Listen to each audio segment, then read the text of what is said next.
बातें करते हम खेतों की और उसके रखवाली की, बाग बगीचा फल फूलों और फसलों की हरियाली की। हम बीजों की बातें करते उत्तम जल संसाधन की, हम तकनीकी बातें करते फसलों के उत्पादन की। हर किसान का सपना सच हो जीवन सुखद बनाने को, गाँव-गाँव के हर आंगन का प्यारा सा ये दर्शन। कृषि दर्शन, कृषि दर्शन, कृषि दर्शन, कृषि दर्शन, कृषि दर्शन, कृषि दर्शन, कृषि दर्शन, कृषि दर्शन। नमस्कार, कृषि दर्शन कार्यक्रम में आप सभी किसान भाई बहनों का स्वागत है। हम हैं हमारा कृषि दर्शन आपके साथ है जानकारियों का पिटारा लेकर। किसान भाइयों, आज हम आपके लिए जानकारी लेकर आए हैं पशुओं में होने वाले विषाणु रोग से आप उपचार किस प्रकार कर सकते हैं, साथ ही सरसों फसल में होने वाले कीट प्रबंधन। लेकिन उससे पहले हर बार की तरह चलिए सबसे पहले आपको हम दिखा देते हैं कृषि समाचार। नमस्कार, कृषि समाचार में आपका स्वागत है। मैं हूं शशि। आइए देखते हैं आज कृषि समाचार में क्या है खास। अधिक उपज के लिए कराएं मिट्टी जांच। सूकर विकास के लिए 75 से 90% दिया जा रहा है अनुदान। कद्दू की खेती के लिए अनुशंसित प्रभेद में लगाएं पूसा नवीन। अब समाचार विस्तार से। कृषि वैज्ञानिकों ने अधिक उपज लेने के लिए किसानों से अपने खेतों की मिट्टी जांच करवाने की अपील की है। मिट्टी के नमूने की जांच की सुविधा जिला कृषि विज्ञान केंद्र में उपलब्ध है। जांच में आए परिणाम के आधार पर मिट्टी का उपचार और उर्वरक प्रबंधन किया जा सकता है। सूकर विकास के लिए सरकार द्वारा 75 से 90% अनुदान दिया जा रहा है। 90% का अनुदान अनुसूचित जाति, अनुसूचित जनजाति के साथ ही विधवा और एक महिला को दिया जा रहा है और 75% का अनुदान अन्य वर्ग के लिए लागू है। जी, सूकर विकास का लाभ सरकार द्वारा दिया जा रहा है। एक है 90% अनुदान योजना और एक है 75% अनुदान की योजनाएं। जो 90% का अनुदान योजनाएं हैं वो अनुसूचित जाति व अनुसूचित जनजाति वर्ग व विधवा महिला व एकल महिलाओं के लिए है। इसमें 10% ही उनको देना है और 90% सरकार द्वारा वहन किया जाएगा। 75% अनुदान की जो योजनाएं हैं वो अन्य जातियों के लिए लागू की गई हैं। उसमें 75% सरकार देगी और 25% लाभुक द्वारा स्वयं वहन किया जाएगा। किसान भाई, यदि आप कीट पालन करना चाहते हैं तो अर्जुन और आसन के पौधे लगाएं। अर्जुन और आसन के वृक्षों पर कीट पालन करने से तसर का उत्पादन ज़्यादा होता है और आप अधिक आमदनी कर सकते हैं। जो किसान भाइयों जो कीट पालन का कार्य आप करते हैं, सबसे अच्छा हमारा कीट पालन का कार्य अर्जुन और आसन के पौधों में व्यापक पैमाने पर होता है। जंगल आधारित पॉपुलेशन जो है वो साल के पौधे होती है, तो तसर का जो 2 पौधा है अर्जुन और आसन, इसके साथ साथ हमारे संस्थान ने अभी कुछ ही दिनों पहले लार्जेस्टोमिया स्पेसियोसा, जिसको जेरूल कहते हैं, उस पौधे का उपयोग भी कीट पालन के लिए किया जा रहा है। लेकिन प्रमुख पौधा हमारा टर्मिला अर्जुना, जिसको अर्जुना का पौधा कहते हैं, और आसन के पौधे पे व्यापक पैमाने पे कीट पालन होता है। आप अधिक से अधिक वृक्ष लगाएं किसान भाइयों, उसमें कीट पालन करें और अपने बंजर भूमि को उपयोगी करें, साथ साथ कीट पालन से अधिक लाभ कमाएं। कद्दू की खेती से अधिकाधिक उत्पादन लेने के लिए 4 से 6 किलोग्राम बीज प्रति हेक्टेयर लगाएं। कतार से कतार की दूरी 2.5 मीटर और बीज से बीज की दूरी 3 मीटर रखें। बेहतर उत्पादन के लिए अनुशंसित प्रभेद में पूसा नवीन, अर्का बहार लगाएं। कद्दू की खेती के लिए बलुई दोमट से लेकर मटीराट दोमट मिट्टी उपयुक्त है। कद्दू की खेती के लिए खेत में प्रति थाला 3 से 5 पुष्ट बीज सीधे बोएं। साथ ही 5 से 7 दिनों पर सिंचाई करते रहें। किसान भाई, आलू के कंद कोड़ने के लिए बिरसा पोटैटो डिगर नामक कृषि यंत्र का प्रयोग कर सकते हैं। इसकी कार्यक्षमता 60 से 70 डिसमिल प्रतिदिन है। आज की विशेष जानकारी है मिर्च फसल में कीटों के रोकथाम के बारे में। किसान भाई, यदि आप मिर्च फसल की खेती कर रहे हैं तो रासायनिक दवा के बिना कीट नियंत्रण करने का एक आसान उपाय जान लें। हम सभी जानते हैं कि कई पक्षी बड़े चाव से कीट पतंगे खाते हैं। इस बात को ध्यान में रखते हुए आप अपने मिर्च फसल वाले खेत में पक्षियों को बैठने के लिए आश्रय स्थल बनाएं।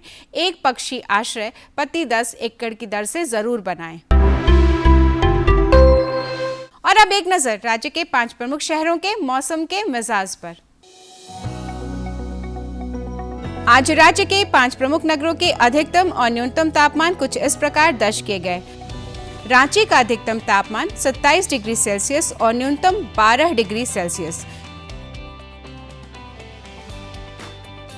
जमशेदपुर का अधिकतम तापमान 23 डिग्री सेल्सियस और न्यूनतम 16 डिग्री सेल्सियस। मेदिनीनगर का अधिकतम तापमान 27 डिग्री सेल्सियस और न्यूनतम 12 डिग्री सेल्सियस। देवघर का अधिकतम तापमान 29 डिग्री सेल्सियस और न्यूनतम 13 डिग्री सेल्सियस। धनबाद का अधिकतम तापमान 23 डिग्री सेल्सियस और न्यूनतम 15 डिग्री सेल्सियस दर्ज किया गया। कृषि समाचार में आज इतना ही। अगले दिन अगले अंक में फिर मुलाकात होगी कुछ ताज़ा तरीन खबरों के साथ। तब तक के लिए दीजिए इजाजत। नमस्कार, जोहार। किसान भाइयों, अभी आपने देखा कृषि समाचार, मंडी भाव, साथ ही अगले 24 घंटे के अंदर मौसम के मिजाज को जाना। आइए यहाँ पे लेते हैं एक छोटा सा विराम। भारत सरकार का हर प्रयास किसानों को दे रहा है एक नई आस। देश के किसानों की खुशहाली और उन्हें आत्मनिर्भर बनाने के लिए भारत सरकार समर्पित है। प्रधानमंत्री श्री नरेंद्र मोदी जी के नेतृत्व में कृषि क्षेत्र में किए गए निरंतर प्रयासों के फलस्वरूप देश खाद्यान्न व बागवानी के क्षेत्र में आत्मनिर्भर हो चुका है और देश में दलहन का उत्पादन भी बढ़ा है। इसी तरह भारत सरकार ने खाद्य तेलों के उत्पादन को बढ़ाने के भी अनेक प्रयास किए हैं। इसी क्रम को आगे बढ़ाते हुए माननीय प्रधानमंत्री श्री नरेंद्र मोदी जी के नेतृत्व में भारत सरकार ने दूरदर्शी निर्णय लेते हुए राष्ट्रीय खाद्य तेल मिशन ऑयल पाम की शुरुआत की है। इस मिशन से देश भर के किसानों को बहुत लाभ मिलेगा। कृषि के पूंजी निवेश में वृद्धि होगी, खाद्य तेल आयात पर देश की निर्भरता कम होगी और रोजगार के नए अवसर पैदा होंगे।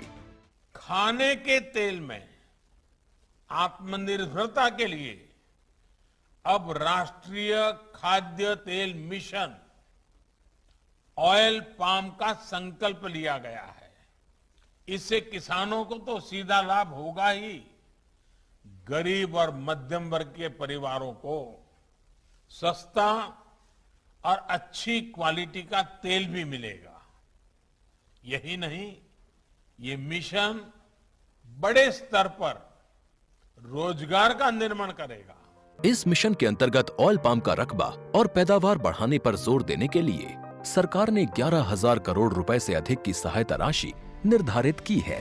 मिशन के तहत सरकार ने ऑयल पाम की खेती के लिए रोपण आदि की सहायता में बढ़ोतरी करते हुए पहले मिलने वाले 12,000 रुपए प्रति हेक्टेयर को बढ़ाकर 29,000 रुपए प्रति हेक्टेयर तक कर दिया है। ऑयल पाम के पुराने बागों के पुनरुद्धार के लिए 250 रुपए प्रति पौधा के हिसाब से विशेष सहायता दी जा रही है। पौधारोपण सामग्री की कमी दूर करने और बीजों की पैदावार करने वाले बागों को भी सहायता दी जाएगी। इसके तहत 15 हेक्टेयर ऑयल पाम उद्यान के लिए 80 लाख रुपए तक की सहायता राशि दी जाएगी। इसके अलावा नर्सरी विकास के लिए 40 लाख रुपए तक तय किए गए हैं। पूर्वोत्तर और अंडमान राज्यों के लिए विशेष सहायता का भी प्रावधान है। ऑयल पाम के किसान ताजे फलों के गुच्छे यानी FFB का उत्पादन करते हैं, जिनकी वर्तमान में कीमतें अंतर्राष्ट्रीय मूल्यों में उतार चढ़ाव के आधार पर तय होती हैं। पहली बार केंद्र सरकार ताजे फलों के गुच्छे की कीमत के लिए किसानों को आश्वासन दे रही है। ये व्यवहार्यता मूल्य यानी VP कहलाएगा, यानी किसानों को कोई घाटा नहीं होने दिया जाएगा। व्यवहार्यता मूल्य VP तय करने की शुरुआत 1 नवंबर से होगी और अगले वर्ष 31 अक्टूबर तक जारी रहेगी। इसे ऑयल पाम वर्ष कहा जाएगा। इस योजना के तहत वर्ष 2025-26 तक ऑयल पाम का रकबा 6.5 लाख हेक्टेयर सृजित करने और कच्चे ऑयल पाम की पैदावार वर्ष 2025-26 तक 11.20 लाख टन पहुंचाने का लक्ष्य निर्धारित किया गया है। सरकार के इस महत्वपूर्ण निर्णय से देश में ऑयल पाम की खेती करने वाले किसानों में विश्वास पैदा होगा और वे खेती का रकबा बढ़ाएंगे। इस तरह पाम ऑयल का उत्पादन भी बढ़ेगा, जिससे किसानों की आय बढ़ेगी और ग्रामीण अर्थव्यवस्था भी सुदृढ़ होगी। हमारे किसान भाई खेती किसानी के साथ साथ पशुपालन भी करते हैं। पशुपालन में हमारे किसान भाइयों को विशेष ध्यान देने की आवश्यकता होती है, क्योंकि अगर हमारे किसान भाई समय समय पर पशुओं की देखभाल ना करें, उनके खाने पीने पर ध्यान ना दें, तो उन्हें कभी कभी बीमारियों का भी खतरा हो सकता है। सबसे बड़ी बात है कि अगर हमारे पशुओं को विषाणु रोग लग जाए तो हमारे किसान भाई किस तरह से उसका उपचार करें। आइए जानते हैं विशेषज्ञ से। जो किसान पशुपालन के व्यवसाय से जुड़े हुए हैं उन्हें इसकी जानकारी अवश्य होनी चाहिए कि उनके पशु में बीमारी भी हो सकती है जिससे उनकी उत्पादन क्षमता घट सकती है। पशुओं में कई तरह के रोग पाए जाते हैं जिसमें विषाणु जनित रोग सबसे तेजी से फैलता है। इसमें पशुओं की मृत्यु दर भी बढ़ जाती है। अतः ऐसे रोगों से बचाव के लिए इन रोगों की पहचान होनी बहुत जरूरी है। बड़े पशुओं जैसे गाय, भैंस तथा बकरियों में मुख्य रूप से खुरहा चपका तथा LSD का प्रकोप होता है। इसके अलावा PPR तथा गोट पॉक्स बकरियों को परेशान करती है। सूकरों में खुरहा चपका के अलावा स्वाइन फीवर का भी प्रकोप होता है। डॉक्टर साहब, जैसा कि आज का विषय हमने लिया है पशुओं में विषाणु जनित रोग, तो सबसे पहले आप हमारे किसान भाइयों को बताएं कि पशुओं में विषाणु जनित रोग कैसे आते हैं और इसकी रोकथाम शुरुआती दौर में कैसे किया जा सकता है। जी हाँ किसान भाइयों, ऐसे तो आप सभी जानते हैं कि पशुओं में कई तरह की बीमारियां आते हैं और पशुओं में जब तक उन सब बीमारियों से बचाव हम लोग नहीं करेंगे तो उनकी क्षमता के अनुसार उत्पादन नहीं ले पाते हैं, जिससे किसानों का जो वांछित लाभ होना चाहिए उतना नहीं हो पाता है। तो इस बीमारियों में भी विशेष करके अगर कहें तो विषाणु जनित रोग होते हैं जो ये खास हो जाते हैं, क्योंकि बाकी रोगों की अपेक्षा ये विषाणु जनित रोग जो होते हैं ये तेज़ी से फैलते हैं और बहुत कम समय में बहुत बड़े क्षेत्र में फैलते हैं और बहुत अधिक संख्या में पशुओं को संक्रमित करते हैं। साथ साथ इनसे जो संक्रमित पशुएं होती हैं इनमें मृत्यु दर भी काफ़ी अधिक होता है, जिससे किसान भाइयों को काफ़ी ज़्यादा ये जो आर्थिक हानि होती है ये उठाना पड़ता है। तो इनसे बचाव के लिए हमें कुछ जो प्रमुख विषाणु जनित रोग होते हैं उनके बारे में थोड़ी बहुत जानकारी अवश्य रखनी चाहिए। तो किसान भाइयों, जैसे बड़े जो पशु हैं जैसे गाय भैंसों में अगर बात करें हम, इसके अलावा भेड़ बकरियों में, तो विषाणु जनित रोगों में मुख्य रूप से खुरा चपका, अभी खासतौर से कुछ सालों में लंपी स्किन डिजीज जो LSD के नाम पे जाना जाता है, ये भी बहुत ज़्यादा फैला हुआ है, जो पूरे देश में कहें या पूरे विश्व में कहें ये बहुत अधिक आर्थिक क्षति पहुंचा रहा है, जिससे किसानों को काफ़ी परेशानी हो रही है। इसके अलावा जैसे गोट में बकरी पालक जो किसान भाई हैं उन सबों में PPR विशेष करके PPR कहें और गोट पॉक्स जैसे जो विषाणु जनित रोग हैं ये बहुत ही अधिक परेशान करते हैं। इनके बारे में भी हमें जानकारी अवश्य रखनी चाहिए। इसके साथ साथ सुकरों में अगर कहें तो सुकरों में भी खुरा चपका और स्वाइन फीवर जैसी बीमारियाँ जो विषाणु जनित बीमारी हैं ये भी बहुत परेशान करते हैं। विषाणु जनित रोग हवा, पानी, संक्रमित जानवर के मलमूत्र तथा मरे हुए जानवर आदि से फैलते हैं। इनमें पाए जाने वाले कुछ सामान्य लक्षण हैं तेज बुखार, खाने में रुचि का कम हो जाना, रोए का सिकुड़ना, शरीर में सिहरन तथा उत्पादन का घट जाना। अभी जाने कि जो विषाणु है बहुत ही अति सूक्ष्म जीव होता है, इसी कारण इसके फैलने के जो ये मोड ऑफ ट्रांसमिशन होते हैं ये भी बहुत अधिक कई तरह से फैल सकते हैं। कहें तो हमारे जितने भी जो सोर्सेस हैं एक जगह से दूसरे जगह, जैसे हवा, पानी, अपने आप के संपर्क में मरे हुए जानवरों से, जो संक्रमित जानवर हैं उनके पेशाब, पैखाना, इन सबों से, या मरे हुए जानवर अगर हम यहाँ वहाँ फेंक दिए हैं उचित रूप से उसका अगर डिस्पोजल नहीं किए हैं तो वहाँ से फैल सकते हैं। न कहने का मतलब हम जितना तरीके से सोच सकते हैं, जैसे अभी हमके कोरोना भी बहुत सारा सिखा गया कि कैसे कैसे फैलता है, तो उस तरह के फैलने वाले मोड ऑफ ट्रांसमिशन इसके बहुत अधिक हैं, जिसके कारण एक संक्रमित जानवर से दूसरे स्वस्थ जानवरों तक ये पहुँच सकता है। तो इसके कुछ लक्षण सभी में भी जो कॉमन लक्षण है जिसको हम सभी पशुओं में ये दिखाई पड़ेगा। जैसे अब शुरुआती समय में जो भी अगर वायरल संक्रमित जानवर हैं तो उन सबों में तेज बुखार अवश्य होता है। बुखार में अगर कहें जैसे जानवरों में, जैसे बड़े जानवरों में गाय भैंसों की बात करें तो कुछ रोग ऐसे जैसे अभी खुरा चपका की हम बात कर रहे थे या LSD की बात कर रहे थे, तो इन सबों में जो बुखार है ये 105-6 डिग्री फ़ारेनहाइट तक भी जा सकता है।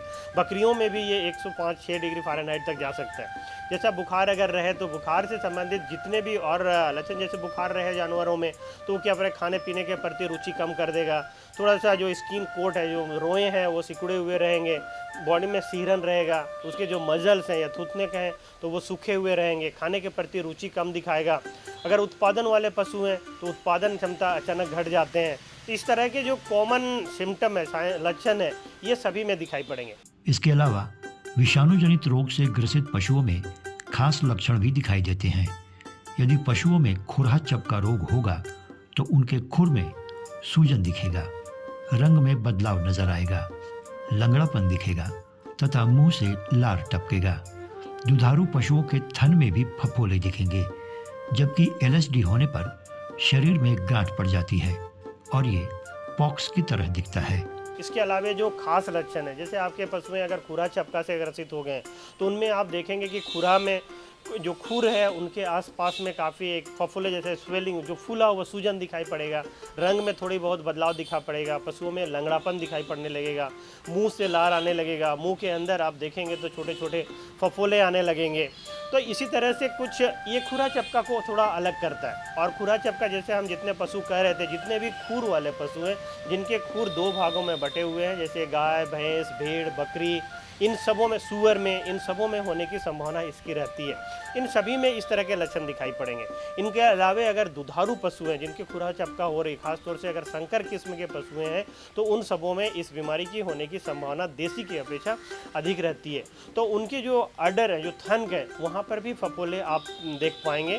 उस स्थिति में विशेष ध्यान देने की आपको जरूरत पड़ेगी, नहीं तो आपकी जो गाय भैंसें हैं उन सबों में थनैला बीमारी भी आने की संभावना साथ साथ में हो सकती है। इसके अलावा जैसे अभी एलएसडी की बात कर रहे थे, लंपी स्किन डिजीज की बात कर रहे थे, तो लंपी स्किन डिजीज में पूरे शरीर में छोटे छोटे आपको लम्प दिखाई पड़ेंगे, गांठ दिखाई पड़ेंगे। तो ये गांठ अलग अलग तरह के होते हैं, कभी छोटे, बड़े, कहीं पर अधिक, किसी का घना हो सकता है। पशुपालक भाइयों, बकरियों में पीपीआर सबसे अधिक जानलेवा होता है। इससे ग्रसित बकरियों के मुंह में सफेद परत की तरह दिखाई देने लगता है। मुंह से सड़न जैसी बदबू आएगी। इनके मल और मूत्र अधिक बदबूदार होंगे।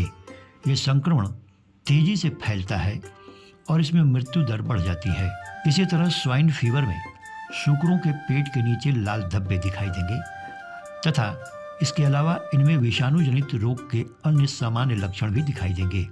ऐसी स्थिति में पशु चिकित्सक की राय लेकर सूकरों का इलाज कराना बेहतर होता है।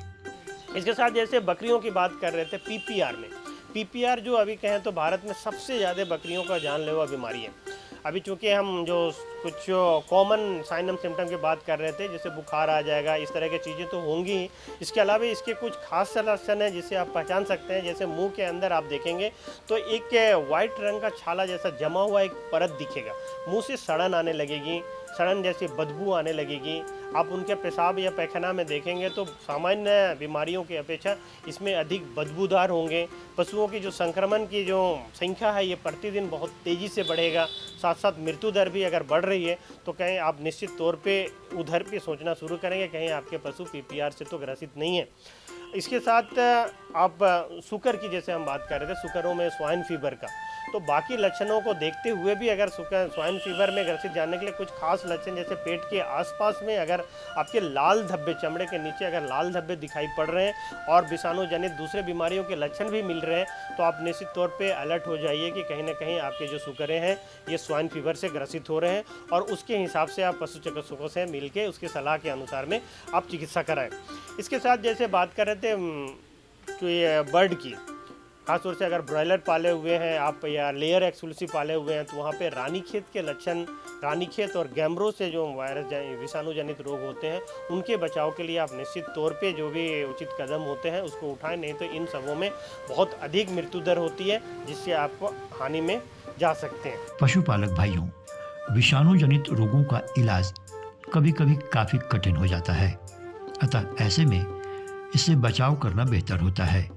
इसके लिए पशुपालक भाई हर बीमारी का समय समय पर पशुओं का टीका लगवाएं। अभी जितने विषाणु जनित रोगों का हम लोग चर्चा कर रहे थे उनसे बचाव का तरीका ही सबसे उत्तम होता है। वही एक उपाय है जो सबसे सस्ते में और सबसे अच्छा उपाय होता है। जैसे अभी हम लोग खुरा चपका की बात कर रहे थे, तो खुरा चपका जितने खुर वाले पशु हैं उनको आप शुरुआती 3 महीने के ऊपर वाले सभी पशुओं को दे सकते हैं। इसके अलावा प्रति 6 महीना में आप 6 महीने के अंतराल में उसको आप रिपीट करें। इसके साथ जैसे बात कर रहे थे हम लोग पीपीआर की और स्वाइन फीवर की, तो ये सभी चीज़ें आप जैसे पीपीआर बकरियों और भेड़ों में दे सकते हैं। 3 महीना की उम्र से स्टार्ट करें। इसकी जो बूस्टर डोज है आप 30 दिनों के बाद दे सकते हैं, पहला खुराक के 30 दिनों के बाद दे सकते हैं। उसके बाद इसे आप सालाना रिपीट करें। स्वाइन फीवर को आप उसी तरह से पहला 2 महीने के बाद शुरू करें, फिर बूस्टर डोज 30 दिनों के बाद दें, फिर इसको 6 महीने के अंतराल में दें।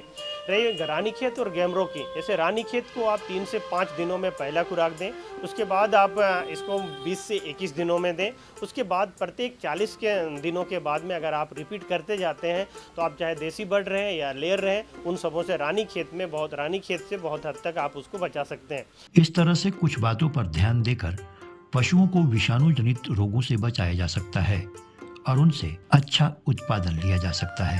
हमारी दूसरी जानकारी है सरसों में होने वाले कीट प्रबंधन। जी हाँ, हमारे किसान भाई सरसों फसल लगा चुके हैं।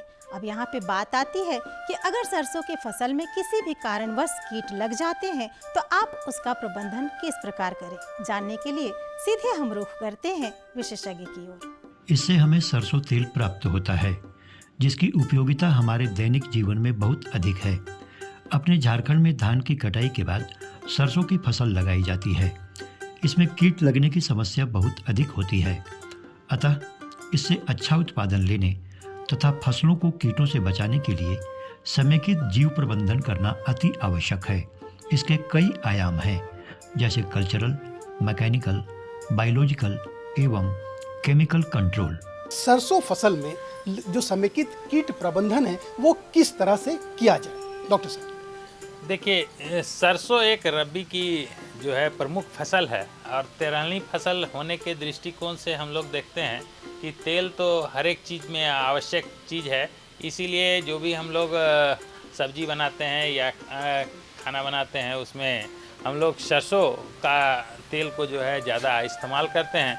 और जहाँ तक इसकी खेती की बात है तो झारखंड का जो प्रैक्टिसेस है यहाँ पर वो क्या है कि लेट सरसों, जब धान कट जाता है उसके बाद जो है यहाँ पर सरसों की खेती की जाती है। लेकिन हम लोग अगर देखें कि सबसे ज़्यादा जो है यहाँ पर अगर हम लोग समस्या देखते हैं सरसों की खेती में तो कीट और व्याधि की समस्या सबसे ज़्यादा है।